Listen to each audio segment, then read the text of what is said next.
Aloha and welcome to the In Proximity podcast. I'm your host, Leslie Marie.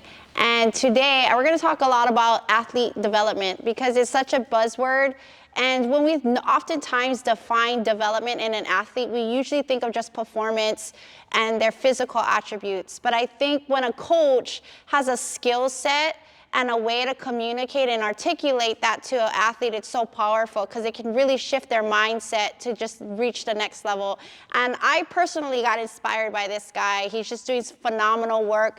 I've actually been on the side and I kind of like eavesdropped on him in his sessions, but I really love the way that he approaches his athletes. And so I'm really honored to be in proximity with Peter Torres. He's an infield specialist and works with a ton of different athletes at all different levels. So right on for being with me today. Well, thank you. You can call me Petey. Petey, yeah, so okay. That's what I go by. Petey, awesome. P, Peter, whatever you're comfortable with. Okay, cool. So, but yeah, no, thank you for having me. Yeah. I appreciate, you having me on. So you're kind of a local boy in this area, yes. right? Mm-hmm. And so I want you to kind of share, tell people where you're from, your origin story, and then how you got into the love of baseball and softball. Yeah, so I'm from Vacaville. Yeah, I grew up nice. in Vacaville. I went to high school at Vanden. Graduated there, class of 16. Nice. And then after that, I actually started my collegiate career at Santa Rosa. So out in Santa Rosa, that's kind of where I developed my philosophy, my knowledge, my love, my passion, a little bit of resentment towards the game as well too. It was very conflicting, personal as well too. I looked myself in the mirror in that program a lot, but I owe everything that I've learned, pushed through. I feel like a lot of who I am today came from that place. So that's really where I really started my baseball journey, I would say, was at Santa Rosa. After that, then transferred out to Iowa. So That's a whole different scene. A whole different world, you know what I mean? being from California, growing up in this area, then going out, I kind of stuck out like a sore thumb. But I wouldn't change that experience for the world. So I was out there for 3 years, a small town called Dubuque.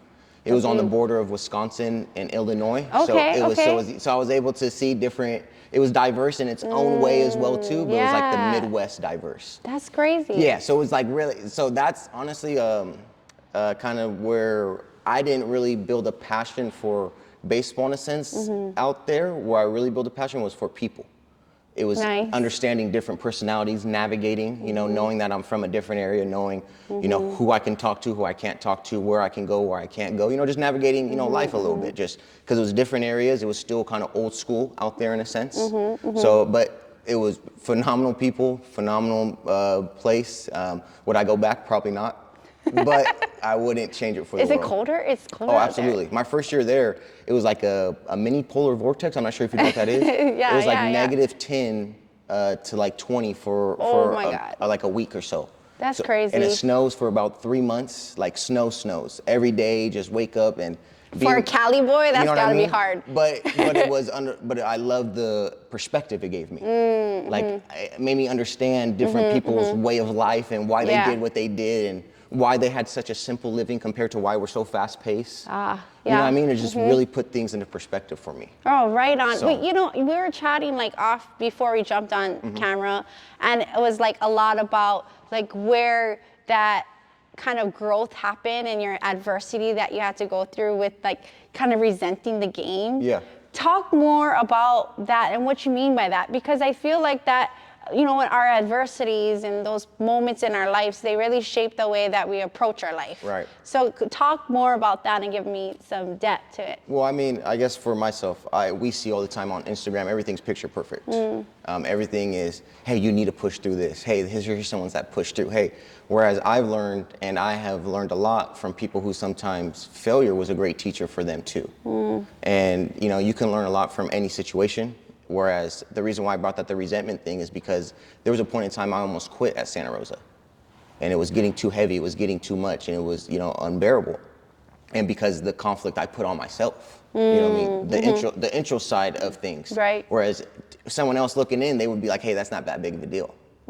But at the end of the day, people don't understand it's all about your point of view and what you feel. Because at the end of the day, pain is pain, and you can't put a measure on what pain is heavier than, because at the end of the day, it's your perspective, my perspective. So that's why I was grateful for Santa Rosa, because my old head coach, his name is Ben Beekner, and I went into his office and I almost quit, and he talked it out of me. He sat me down and he talked to me like a young man.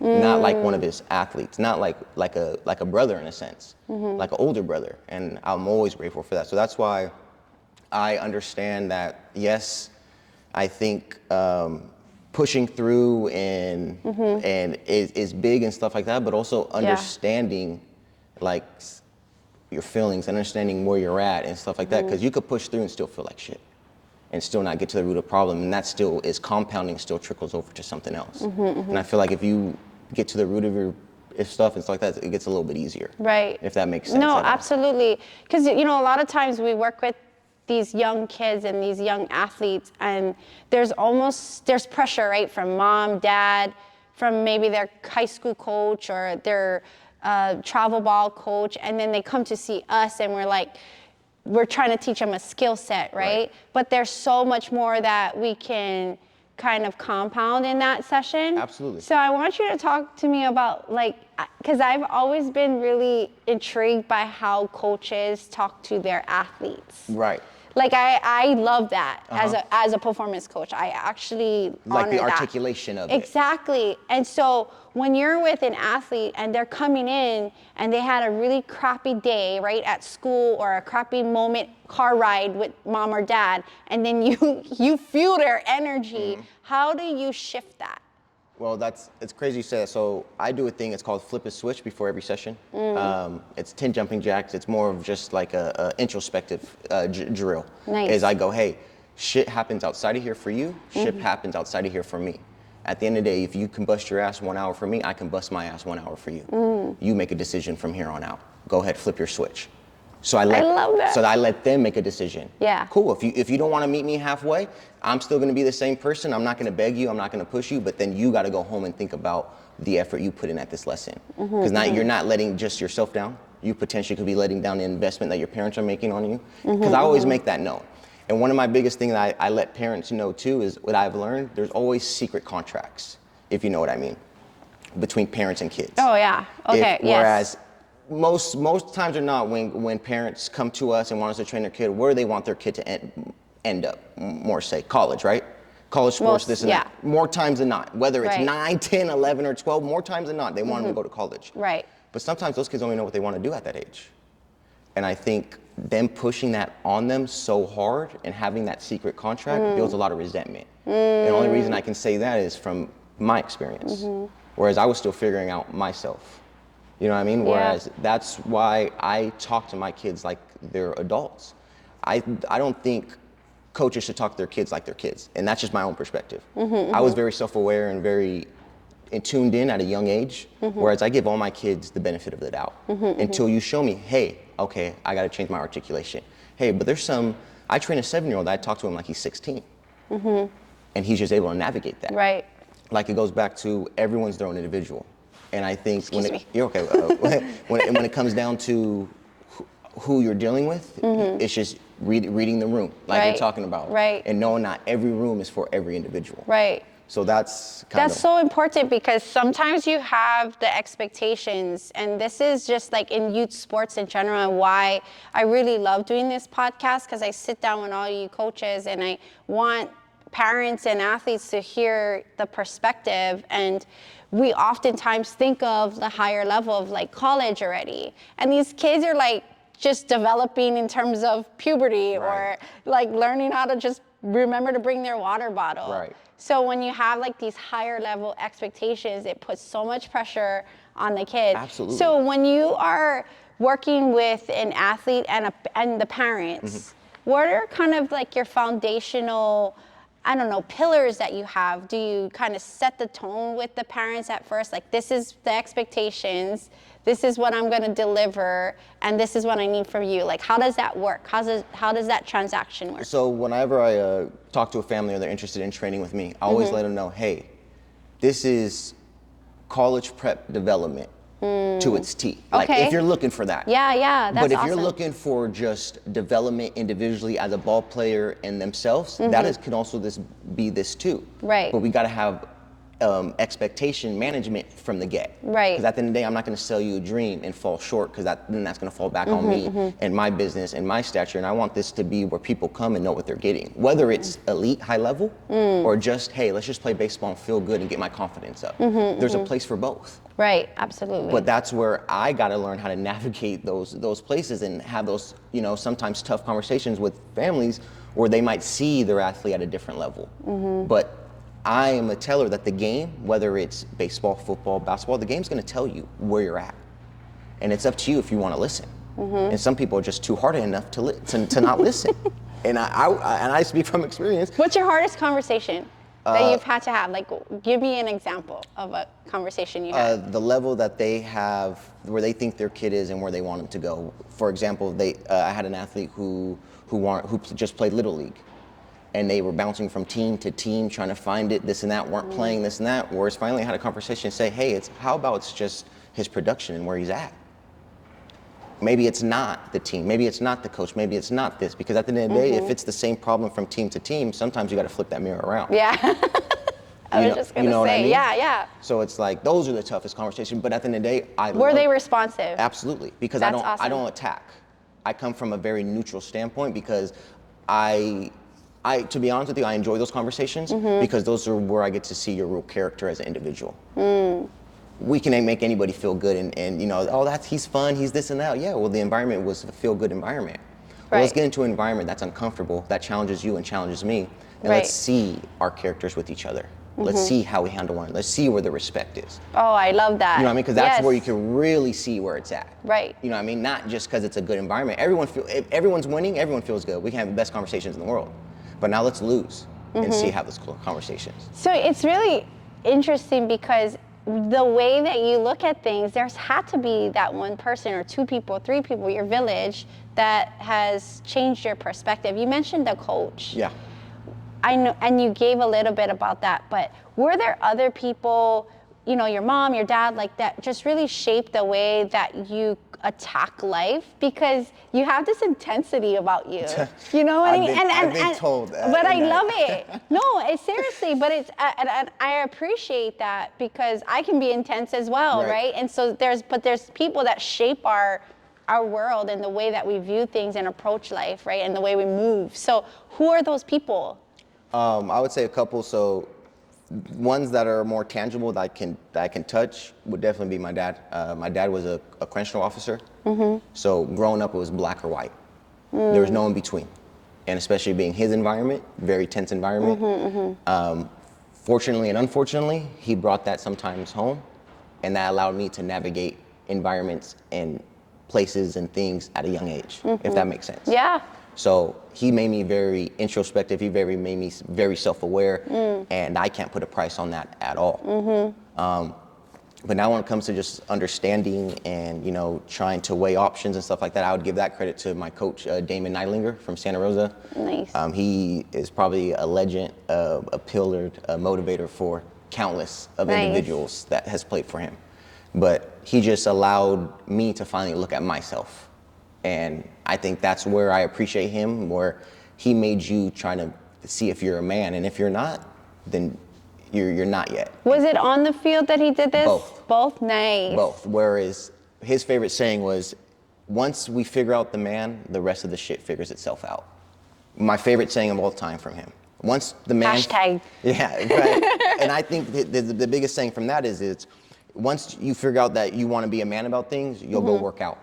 You'll go do the extra work. You'll be a good teammate. You'll not bitch and complain. You understand that it's a bigger cause. Right. Because you know that it's not about you. And I think finally when I realized that it showed me to really reflect on everything in life, how I can handle and go about things. And I'm not saying that I'm man about everything, this and that. No, I'm still learning. I'm 27. I'm going through my experience. But I just hope I'm doing it the best way that I can and through my lens and what I've learned. And I think another person that is more non-physical for me is one of my favorite philosophers is Alan Watts and his perspective on life. Whereas he's very just neutral. What is what is and what isn't what isn't. And if you make it more than what it is, then that's your decision. That's your perspective. That's on your you, energy. That's right? on you. Yeah. We all have choices. You know what I mean? You got to choose wisely to a certain extent. That's where I learned that a lot Awesome. from that. So that's, you know, I mean, I think they all gave me my own, and there's countless of more people, but off the top of my head that really I can really tell you that now I would say those three for sure. Because when we look at like role models, and we oftentimes just think of like our nucleus, right? Like our families or maybe our uncle. And I think for young men, it's really important to be aligned with other men that are kind of modeling what they should be behaving as. I think that's phenomenal that you recognize that. So there's this like negative rhetoric of trainers, like that we are, it's kind of BS for us to be in this realm, right? Because it doesn't translate necessarily to the actual gameplay or game speed. So what is your perspective on that? And why do you think what you do actually does translate to game speed?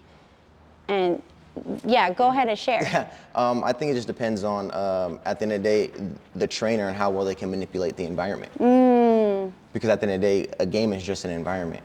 And if I can match that environment into my training session, who says I can't match game speed?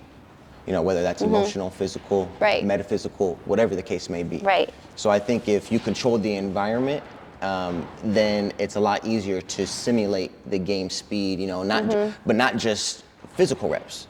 I want to, I would say get out anxiety, anxiousness, nervousness, excitement. Because, you know, just having too much excitement is just as bad as being too anxious. Yeah, You know, exactly. I want to teach my athletes how to be in the middle, have that barometer. Don't let nothing get you too high. Don't let nothing get you too low.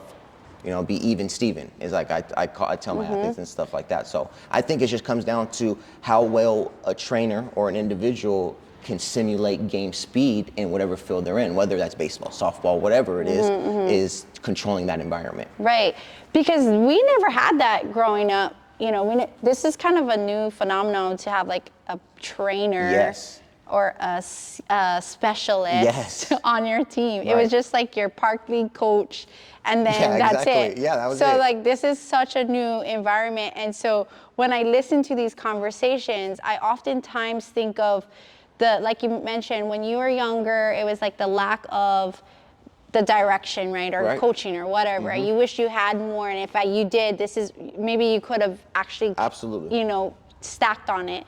But I really like the way that when we look at sports, that you're looking at that individual because it's a team. Like there's no I in team, but if you can develop that individual to be able to do their part as in the team setting. Right. So like their job in a sense. Yes. So I say it at the end of the day, and I think baseball's a great reflection of that because because at least for my sport, and that's all I have is my understanding of my sport is there's 9 positions, but each job is different. And if you're focused on knowing your job and know how to do your job, that doesn't mean you can't know what the guy next to you can do, but that means you're not focused on what he's doing. You're focused on what you're doing, but you know what he's doing, so it moves seamless. So you're moving together. It's a dance. It's an orchestra. And I think a lot of people are so focused on outside stuff that when it's time to really focus on what you need to do, it's hard. Because a lot of people train. People think 1 week of training or 1 day out of the week training is going to solve all your problems, and it's not. Unfortunately, you can't just come to Coach Pete 1 a week. I know my sessions may be cool, exciting, this and that, but 1 time out of the week with me is not going to solve your problems. What else are you doing at home? What are you thinking about at home? What executions are you doing? Like, who are you watching? What are you digesting? What are you hanging around? There's so many different variables that aid into the success of the elites that people don't want to talk about. They just want to think it's just training and looking good and feeling good and being around the right network and this and that. Yes. And it's so much deeper than that. But it's like there's a saying that everyone wanted to be Tiger Woods, but did you want to do what Tiger wanted to do? He was at the golf course 5 a.m. until 2 p.m. His dad's yelling at him and harping at him. He couldn't be a kid. Right. Do you really want to do that? Some people may be, but that's an outlier. Majority, no. They just want to feel good and maybe get on the course or grab a bat and try and hit a ball. Right. You know what I mean? It's like it goes back to know your room. Right. And so you were talking about like, okay, 1 day a week isn't going to be enough. So what is the regimen that you are suggesting? Like if someone is watching this and they want to get to make their high school team, let's just take it by levels. Yep. You know, if you want to just make your varsity high school baseball team, Yep. what is your regimen looking like during the week? I would say first we got to take an assessment of you, know where your baselines are at, Yep. notice where we need to work on. Because at the end of the day, everyone has a baseline, and everyone some are higher in some areas and some are lower. But once we know where our baseline or our areas that we need to work on are at, then now we can make a regimen to attack those areas. And now I call it a 60-40. 60% we're gonna go to the things that we have to work on, that we're bad at. But at the end of the day, we're not gonna go at the things that we're very good at. We still wanna make those things that we're good at, so I wanna go 40% into those. So that just depends whether it's safe. Most people don't like fielding. The problem is a lot of people don't like defense nowadays in baseball. Everyone wants to hit home runs and drive the ball and this and that. And I think that's where I find my passion as, because I love the defensive side of the ball. Right. Like, and I just think it's a chess match. So it just go down to, depending, we have 7 days a week. It just goes down to where do you want to split your percentages between those days and stuff like that. Because that's kind of what I do with my training. So I break down my training into like 4 themes: catch play, footwork, throwing, rhythm, and timing. So depending on whether we're going in months or weeks, or there'll be different phases and progressional cues that I do with all my athletes. That's solid. Right. Because I don't ever really see infield specialists like you. Like you, oftentimes they're in here, like in the batting cages, which is very important. Right. Right? But you don't really see too much like coaches out there working on just fielding, like you said, like the defensive part. And I think that's what the fun of baseball is. I appreciate that. That's where my fun was. No, like my husband will appreciate this because he's such a baseball guy. And Who's his favorite team? The Giants. Is it? Yes. Because he's, born and raised in Winters, Cali boy, so he loves Northern Cali, so he loves the Giants. But he would play first base, and then my mother-in-law played first base. Like he comes from a real heavy baseball family, but he would talk about, what do you mean it's so boring? Because I came from a basketball family, and I was like, it's so boring. He's like, what do you mean? So he really started like getting me looking at how you play defense the game within the game. Yes. So the game I within really the game. appreciate that, because it's the only time it's exciting. Right. Because when the ball gets hit and then you're trying to. Don't get me wrong. I'm gonna be honest with you and transparent with you. I love the game, coaching the game, much more than I do love the training. And I'm just waiting for my time to really be around the right team, the right organization, because that's where my passion is. I've always told people, when I was a player, I was just a piece to the chessboard. When I'm the coach, I get to handle the whole chessboard. Right. I get to move pieces. I get to understand what they're doing, this and that. That's how my brain works. I have ADHD, pretty bad. So I'm pretty good. But that's why you see my training stuff is always moving around, this and that, because my brain can't work standing still.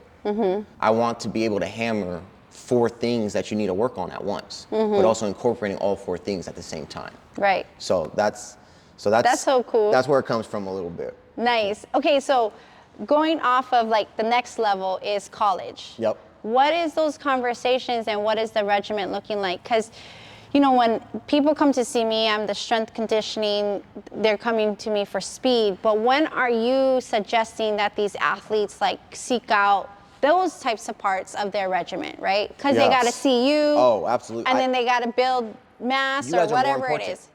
You guys are way more important than me. And I say that to everybody. I go, the body part of what you're doing is 80% of where you're going to find your success from. The diet, the taking care of your body, the stretching, the lifting, the sprinting. I am just the skill part. Like, you can do me for so long, but you're going to cap out because your body just can't master what it needs to get to. And I believe that at the youngest of age, when you start having to move, at least they're doing some type of body awareness, some type of movement, some type of, not lifting. I mean, I'm not an expert. I'm not going to tell them when to lift, but at least understanding how your body moves at the youngest of ages. Because playing the game is just playing the game, but knowing who you are is the centerpiece. Because when you went to college, like, was there like a wake-up call from coming from high school to go to play college ball where you're like, did you ever step in a weight room? Like, what was the difference between high school and then college? Right. Honestly, I didn't pick a weight in high school at all. I graduated high school like a $120 and made it to college, and I was at Santa Rosa, where Santa Rosa was nationally ranked. They just got done winning a state championship. I got there and I said, oh my God, where am I? What am I doing here? I'm not. And that was the wake-up call, where I saw how physical guys were, and I wasn't. regardless of how good I was skillfully, and that's what they picked me up for catching. Like I got recruited for catching. That was my main position. I was a catcher. So I was very good behind the plate, very skillful, very athletic, very mobile. Yeah. But then it got to a point where I just got out-bullied because of the physicality of a pitcher, of the game. Oh, okay. Of the game. Because people don't talk about, like, someone throwing a ball at you, that's their force coming at you. And if they're stronger and bigger and that ball's heavier than what you're producing, regardless of how good your swing is, you're going to lose. I don't care how, you could have the prettiest swing in the world, but if you're weaker than that ball's going to overpower you. It's science. It's just what is. Right. So at some point, you're like the strength and conditioning, the agility, the body awareness, all that is more important than me. And I've always said that and always will. I am just a piece to the puzzle. I'm not the whole puzzle. That's why you got to learn how to navigate and diversify who you are to be that complete ball player. That's why it's so hard to get to the highest, the professionals. It's hard. I know, because you've talked to, Lychee, and we discussed that whole physicality part. I mean, I even got a boy right now, and he's a junior in high school, and he's got the height, but he's just not big. Right. So there's those conversations of like, how do we put more weight on you? But then at the same time being realistic with them.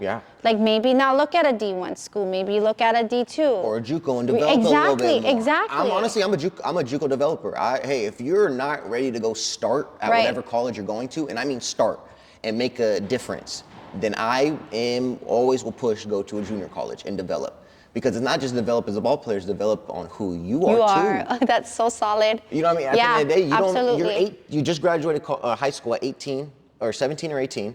You really don't know who you are. Mom and dad is making decisions for you for majority of your life. If not, very fortunate they have it, if they give you that freedom. But majority, they're making decisions for you. Now you go to a junior college, you got 2 to 3 years to really find out who you are. You couldn't even, when you're 18, you want to go to that college. Now that college that you wanted to go to from that junior college at the bottom of your list.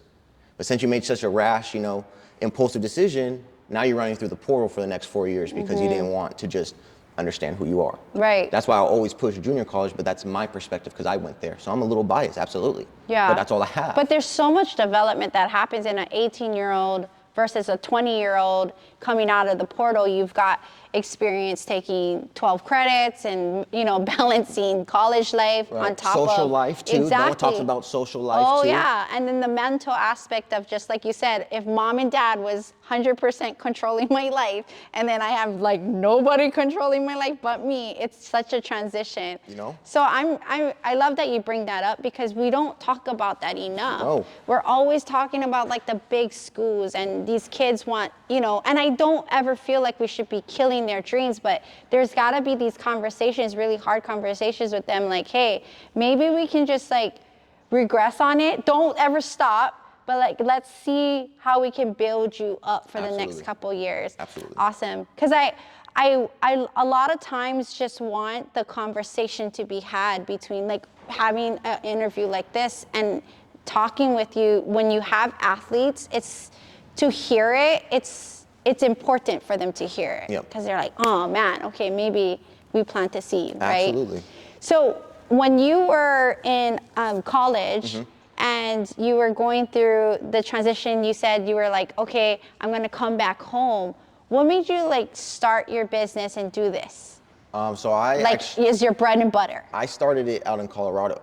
Okay. I didn't start it here. So I was working at a facility called, at the time it was called the Baseball Mill. Nice. But I think now they're called Barrel Performance. So when I was at the Baseball Mill, I was second man in charge. I was running teams. I was doing my own lessons. I was learning how, like, the ins and outs, stuff like that. And it just finally got to a point where I kind of just wanted to be on my own philosophy and stand on what I believe in and have my own perspective. And so I kind of took the leap of faith in February of 24. And I was working out kind of like what I'm doing now. I was training out at fields. I was training out at random parks, just doing lessons, I was bringing lessons that I had at the facility. Some families came with me, some families didn't. It was that transition period. But I kind of just, I was working, or I was in an internship for life insurance before I did all this. And that kind of was, I guess that's in a sense, it was sales. It has its own, but it just wasn't me. It wasn't fulfilling soulfully. Whereas I've always had a passion for business. I've always had a passion for baseball. And I finally, when I went to Colorado and was coaching hands-on full-time for the first time, it kind of opened up that passion differently for me, and how I was able to connect with those kids and conversate, and the relationships I was building and I even wasn't trying to, and naturally opened up my eyes and showed that, hey, these kids actually listen to you, and you know, they hang on to the words you say. Like, you have an opportunity here to help some kids really develop, not just as a ball player, but as people. And that's always been my passion. Oh, is helping absolutely. people develop. I mean, baseball is just my vessel. You know what I mean, I don't care if I'm coaching golf. I can be throwing darts with you, right? But if we're talking life and you just want to hear my experience, how it can help you, cool. Because I've always learned my best from people's experiences. You know, not shunning other people's stories, regardless of their stature or where they're at. My dad's favorite saying, you never know what the janitor can tell you that the CEO didn't go through. You know That's solid. And I've always listened to him. My dad have always treated people with respect, whether they're, you know, at some at their lowest points or if they're at their highest points. He's never let status or stature change his respect level of what he's going to give people. Right. And I'm always grateful for that he's gave me. Oh, that's so great. Yeah, because it's allowed me to create, you know, different relationships and, you know, hear different stories, because you just never know. You never know, and that's always been my thing. Is I've always been an experience chaser. You know what I mean? You can't put a price on experiences. So that's been my thing. I think it's amazing to have a young man like yourself model, like, what do you take after being an athlete? Because every athlete has an expiration date, so to speak. Absolutely. You know? And so it's like, how do you continue doing what you love and you're passionate about, and then create something beautiful out of it? I mean, that's a lot of these kids, right? That are gonna, maybe they don't get to that next level that they wanted to, but how can they turn what they been learning for the last, you know, 15 years into something awesome? I mean, we're doing the same thing. You're doing it in your way. We're just not doing it physically anymore. We're doing it mentally. We're doing it with our business. We're trying to, you know, invest in ourselves and do our own thing, but also navigating people at the same time. I mean, people don't have conversations about that, how hard that is. You know? Right. Creating your own brand, doing this and that, but also being cautious of creating an individual at the same time as well, too. And I think we put on so many different hats. Like, it's nice having conversations like this with other people that are doing like-minded things, because sometimes it gets hard to have conversations, if that makes sense, Liz, too. So I do appreciate you as well, too, and what you're doing with, you know, your kids and your brand, because it's not easy. No, it's not. So you taking a leap of faith still is hard. So, you know what I mean? I know your kids appreciate you. I see how you talk to your kids and your parents and the passion you give. So I thank you as another trainer to a trainer as well. Nice. So you've had you have a really strong following on your social media. Yes, I guess I do. You do? I don't care. I don't care for it, if I can be honest with you. But that's okay. Yeah. But I think we just live in this age where, like, influence is such a big deal, because, you know, when people can hear your sessions, like actually you talking to your athlete, it just really creates this relationship, whether it's, you know, on social media. It's still like, oh, this is how he's going to be in my session. Absolutely. I think it's brilliant. Right. And talk to me about that, because there is some coaches out there that are very skilled, very experienced. I mean, I'm going to tell you, I've been in this biz for almost 15 years now, and I just started on this path. Right. So, like, walk me through it. Honestly, I give all my thanks and the push and me being on social media to Corbin. I mean, Corbin, he's my best friend, but also my social media manager. Oh, nice. He played Division I baseball at Evansville, and he kind of knows the dance, I call it. He kind of knows how to navigate the social media side, the edits, and also capture the story I'm trying to give in my lessons. I mean, so that's kind of where he allowed me to understand, like you said, now I'm able to connect and relate to people. A lot of people reach out to me and be like, hey, you're very relatable. I see where you're coming from. I understand. I know this and that. That's why I want to work. So he opened up my eyes and said, hey, social media is more than just, because I thought social media honestly was negative. Like, I didn't like it. I was against it, but I was only on that side of it, if that makes sense. Yeah, no, Whereas absolutely. now me being on the developmental and the youth side and in this side, it's more of a tool. It's an engine that I want to connect with and help, because now I'm connecting and coaching people from different states, not just, you know, locally now. Right. That's cool, and that's what I enjoy too, because like you're starting to notice, I love people. I love personalities. Yeah. I've coached someone from Indiana And I've coached someone from New York, from Alabama, and Nice. each person have their own stories, and that's what I enjoy. Is, hey, what's your problem? Let's try and find a solution and tell me about yourself during it. You know what I mean? I'm gonna tell you about myself, and if you enjoy it, let's do it. If not, hey, no hard feelings. And I think that's why I really have seen a lot of change in myself in this industry, is because I don't take anything personal in this, because at the end of the day, I know parents are doing what's best for their kid. Right.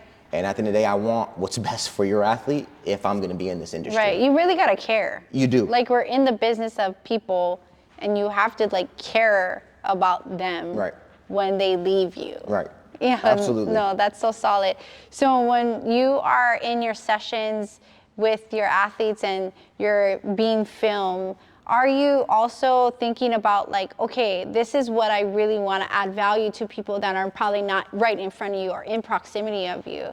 Are you even thinking of that, or no? You're just doing you? Yeah, I love that. I don't even care. Like, I'm gonna be honest, he just tosses me in the camera, and I always go, ugh, here we go. And I just grab it and I put it on, and it's just okay.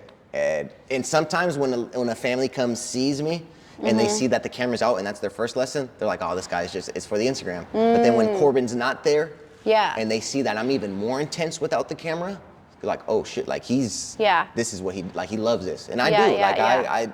I enjoy the progression that, you know, getting an athlete who couldn't feel the ground ball to now him doing salsa dancing in his room by himself now. You know what I mean? Like, I love the growth of that, whereas he finds his personality, and more importantly, he finds his confidence. And that's my favorite thing parents tell me is, hey, Pete, his confidence has changed. Her confidence has changed. Yeah, that's amazing. You know, they're walking around the house differently. Good. Let's see how much more they can walk around differently. Yeah, nice. You know what I mean? I'm always the believer, and could be my fault, but nothing is good enough to me. Like, I don't want you to be satisfied. I don't care how good it is. Go get more. Go, you know, ring that towel. See how much you can get out of it. I've always been I wish I was that when I played, but I'm definitely that now as a coach. And I want my players to be like that as I train them. Yeah. Because that's where kind of I have my only regret as a ball player is I wish I would have wrung out that towel. Because I feel like I had a lot in that goddamn towel that I just left in there. Did you know, or was there a point after you playing college where you're like, yeah, I don't think I'm going to go any further with playing the game? Absolutely. Like, did you have a moment, or was it like? Oh yeah, I had a moment for sure. So I was done playing in Colorado, and then when I was working at that facility, my old teammate from Iowa, he got me a scholarship back to play baseball again at Academy of Arts. So I was 2 years out the game. He got me another scholarship, so they put me on a full ride. I went back to play after not playing for 2 years. So I went back to college ball, and then halfway through the season, I tore my labrum. Oh. So it was just the baseball gods saying, hey, it's over with. It's done. It's done. Like, I was doing well. I was playing well, everything, but then it came back to, you don't know how to take care of your body. And that was my biggest issue. And that it's not what just followed me as a young athlete. It's what followed me, and it was my broken record. So now, me being done as a ball player, I'm trying to break that record, not just with myself, but with my kids. I'm very adamant about them taking care of their body, their arms, their body, stretching, this and that. That's why I say you guys are way more important to me, because you guys are. I'm the reason not taking care of my body is why my career stopped and limited myself and was always injured, and you know.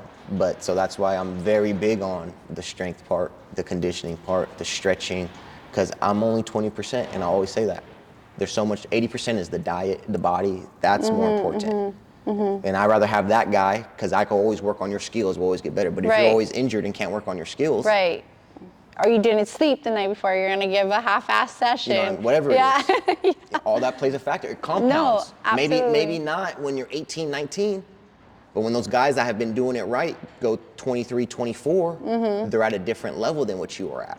Yeah. And that's where the separator is, not just It's so crazy, because now you're seeing it start at a younger age. I don't know if it's just social media, or because kids can just go on YouTube and just like check out another, you know, player, athlete in the same division, age group as them, but it's like on steroids right now. Yeah. Like, you have kids that are just really high level at a young age. Right. Do you often fear, or do you see like there's areas that we need to work on as coaches and trainers? Yes, I absolutely do, and I think it's just love. I think it's just giving kids love. And a lot of people hear love and might think, oh, in sports, that's soft, that's this, that's that. But people don't talk about tough love. Yeah. Love is still love. But if I learn how to navigate that and give them tough love and give them empathy and be sympathetic for them, but learn how to teach them to push through things. Right, But right. with good conversation and not just yelling at them and forcing them and stuff like that, that's what I see a lot in youth sports, is demand, is compliance. It's not leadership. It's not, hey, I'm gonna follow coach because I believe in coach. And that's where I'm trying to get, I want to be as a coach. I want my boys and girls to follow me because, hey, I believe what coach is doing for me is the best for me. Right. And not because he's just trying to win, or not just because he's trying to get the best kids around or this and that. You know, he wants to develop, he wants to make people, and that's where I think putting love first in your coaching will solve a lot of that mishap or those hard conversations, because then now parents and kids know you're coming from a place of love. Well, yeah. So- Oh, that's so good, because you do have so many of them out there that are just want the best team. They want the accolade, they want the clout, and it's when you actually care about what you do, it's really hard to send that kid off to that coach. Absolutely. Right? Because you get them for like an hour, and then you have to, they're usually playing for another coach. Yep. And it's like, okay, how do I, in this hour, make sure that I'm pouring into him or her during my session so that they're equipped to be like tougher, Absolutely. you know, and Absolutely. the armor's on. Right, because I mean, I've had some very heart-to-heart conversations with my athletes where I go, boys or girl, or it doesn't matter who I'm talking Yeah. to, hey, if you strip all the shit, if you strip all the coaching, you strip all everything, who I am, Coach Pete, this and that, it comes down to who you are as a person and what you're trying to do for humanity. That's what I believe in. And at the end of the day, I am trying to be on the good side of growing humanity. Yeah. And that's what I'm trying to do. And, you know, sometimes it might come across this way or that way, but I know in my heart, I'm leading the right way. And, you know, if it is perceived the other way, it is what it is. I can't, you know, now being on the social media, there's times where people don't understand what I'm saying or what I'm doing. There's the back and forth, comments, this and that. Yeah. And I don't even, sometimes I don't even like get interfered with that, or Yeah. you know, where some people do, like it pisses people off. Right. Or like Corbin has been a big believer and say, Pete, you know what you're doing, you know what you stand for. I know what you're doing, that's why I work with you. Just lead with that. So Okay. that's been always my thing. Yeah, So that's solid. And you know, now we have to talk about it because it's like the elephant in the room. You have parents. Parents are hard sometimes. Because like we were talking about, for so much of their life, their mom and dad was just controlling all the things.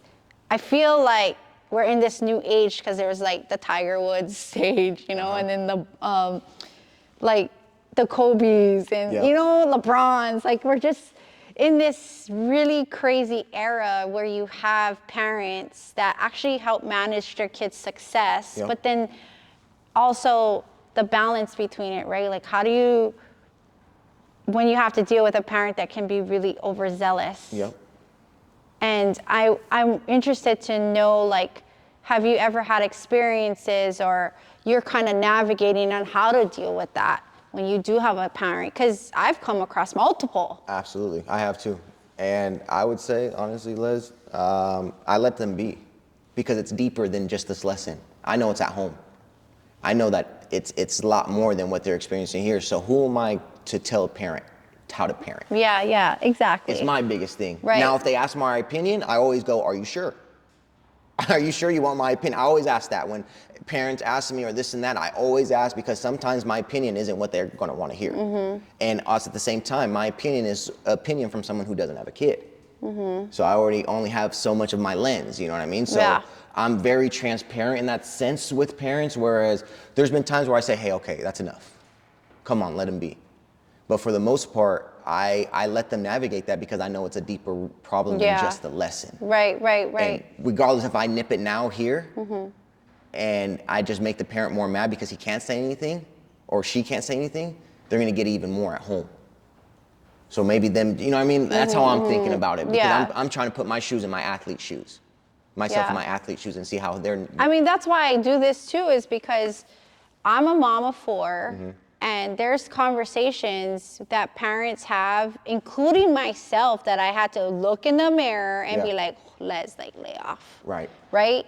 But you But it's can, hard, right? Because you want the best for Yeah, absolutely. But I think the conversation, and I think youth sports have become so on steroids and can be negative is Glamorized because in a sense, huh? because of the foundation built at home. Like, Absolutely. I hate to say it, but parents do get in the way of the success of the athlete because they can have talent.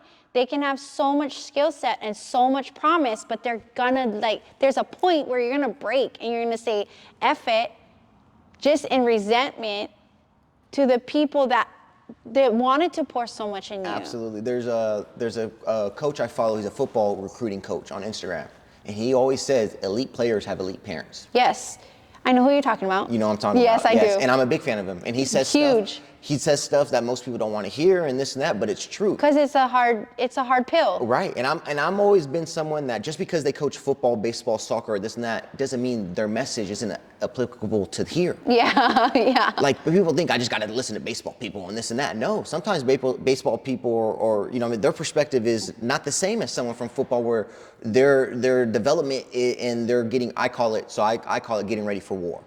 It's just, that's how I express it. That's how, whereas football is getting ready for war is completely different how a baseball player is getting ready for war. Right. You know what I mean? It's two different spectrums, but doesn't mean you can't learn from each other. And that's where I think he really has a good point, where football is very demanding on an individual, not just physically, mentally, you know, all of it. And I think him saying that made me realize, yeah, the elite ball players had elite parents too. And elite doesn't mean not being on them, this and that, but it's understanding, hey, what they need to work out, how they need to eat, how they need to do this, who they need to be around, who you know, not just like. And modeling it. Yes. So I have this whole big like mantra that if I tell my kid to train X amount of days or do whatever, right, that he needs to do, he better see me and my husband do it. Not maybe at the capacity that he has to, because he's obviously performing all the time, right? But like, if he doesn't see mom work out and eat the good food, and I'm telling him that he's gotta, you know, eat more protein, and I'm over here just eating pizza, like, it's not conducive to, and I'm not creating an environment that's gonna help him succeed. Right. So when that particular podcaster had talked about elite players have elite parents, that's what he also means. Yep. You know, because you have to think about the environment and the model that you're setting for your kids. Absolutely. It's a hard conversation because, you know, you can, but I work and all these excuses, right? But that's the same thing that athlete's gonna do. They're gonna give you all the excuses. Les is just a product of our environment. Yes, and exactly. If your athlete, your kid is seeing the environment you're in is not the same environment he's in, he's gonna wanna just be in the environment you're in at due point. Or you guys are gonna have resentment because you're forcing some environment that you're not even living in as well. Right. I mean, there's a disconnect. Yes. And at the end of the day, if you just learn how to connect with your athlete, so many more healthy conversations, so many more easier ways to, you know, find success. Whatever success is, looks for you and your family. That's, you got to find your own definition. Different families have different levels of success. Right. You know what I mean? It's just like, goes back to reading your room. You know, just reading your room. Yeah. So I just love this conversation about it because it's one of those, it's really hard to have you look in the mirror, right? Like any of us having to do that really tells us where our flaws are and where we could just improve on, where we effed up on. Yes. Right? That one. That part. A lot of people don't like talking about where I messed up at. Whereas honestly, that's where I build a lot of connection, is because I'm very transparent of where I fucked up with my kids. Right. That's where I lead with. So they don't put me on this pedestal. I tell them all the time, I know you see my Instagram, I know you see all this. I'm right here with you guys. You guys are here. I don't care about my Instagram and this and that. Yeah. I am your coach now. I didn't make it. I didn't do it. I am no better than you. I'm less than you. You get a chance to get past me. Right. That's where I give my kids that confidence. They're saying, oh, shit, I'm better than Coach Pete. Hell yeah, let's go. Boom, boom. You know what I mean? And it's just a switch. It's just a perspective. That's all it is. Right. I've played with guys that had no business playing baseball, but they were just so delusional on how good they were at the game that they were good. You know what I mean? Sometimes it's fake it till you make it. Yeah, legit. But the problem is, this generation, we see everything on Instagram, we see this and that, we get so conformed, we get so interpersonal, we judge ourselves, we get so, you know what I mean? I fall victim to it at times too. That's why I try my best to stay away from that and just try and be focused on my village and what I'm trying to build. Because, you know what I mean, sometimes the proof is in the pudding when parents talk to me and say how much I'm helping their kid grow. not just as athletes, but as people. Right. That's so solid. Well, I want to end with this. I want you to share what are 3 things that you want every athlete to walk away. Like if later on in life, you know, they've graduated college, or if they getting married and they think back of what Coach PD said to me, like your coach did, what are the 3 things you want to be remembered for? Self-love, self-awareness, and edge. Edge? Edge. Ah, that's different. Talk to me more about that. Well, edge was our thing at Santa Rosa, where at the end of the day, if you're a little edgy, if you got a little bit of a tick to you, if you just, you know, you're wired Like a up, swag? not just a swag, but like competitiveness, like I'm gonna go get it, by any means necessary, whether it's my grandma, whether it's my mom, whether it's this and that, but with love and respect, you're always gonna have a certain advantage to yourself. Because that edge, and that's where I learned from Santa Rosa, where we might have not been the biggest team or, you know, the best pitching or this and that, but we ticked a little bit different when we played with each other, and you felt that energy. And that's where I want my kids to know, when we train together, whether you're good, bad, this and no indifferent, I want you leaving with a little bit of edge and being a little bit tougher. Oh, I love that. So that's where I learned the edge from. So yeah, self-love, self-awareness, and a little bit of edge. Nice. And whatever edge looks like for you. You know what I mean? If you know, sometimes I get some kids that are just so, you know, and I don't like tender. They're just so, they love the game. They don't want to do too much. They don't want to make mom or the coach mad or this and that. And I always tell them, fuck it. Throw that ball as hard as you can at someone. You know what I mean? It's on them to catch it. Yeah. You know what I mean? Who cares if you strike out? Swing as hard as you can. Screw it. I mean, don't give yourself a chance. So that's where that edge comes from. Oh, that's so good. Yeah. You shared so much valuable I hope insight. I did. I appreciate you did. You allowed me to feel very comfortable and express like how my mind works and stuff like that. That's why I'm very to myself, because I've always been very, I'm just kind to myself, but I appreciate you. Well, thank you for your time. Yes. I really appreciate this. Thank you. If you like this episode, please share, subscribe. It will really help just bring the purpose that I would like to see In Proximity give the world. So thank you for being here with me today. Aloha.